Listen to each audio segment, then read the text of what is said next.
Dopo il 21 e 22 marzo, Università di Ca' Foscari è aperta anche il 28 e 29 ad oltre 2000 studenti delle scuole superiori di Veneto, Lombardia, Emilia-Romagna, Friuli, Venezia Giulia e Toscana per l'appuntamento con l'orientamento a proposito dei servizi e dei corsi rivolti agli studenti, assistendo alla presentazione di singoli corsi di laurea dell'Ateneo di Venezia e lezioni orientative legate all'area di studio di interesse. Tra le opzioni disponibili il desk di ascolto attivo per un'indicazione attenta sulla base delle singole esigenze, grazie alla consulenza di docenti, operatori del settore e degli stessi studenti, senza dimenticare l'accompagnamento ed il sostegno per gli studenti stessi con disabilità.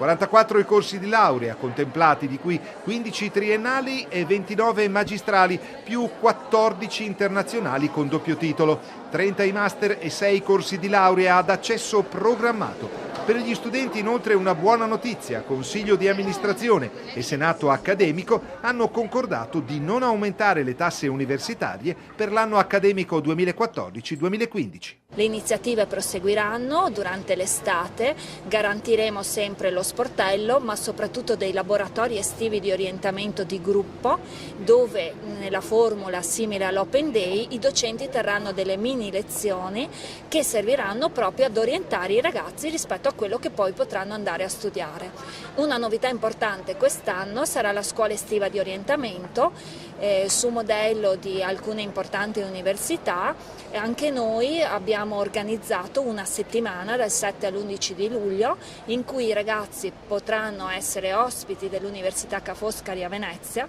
venire in contatto con le materie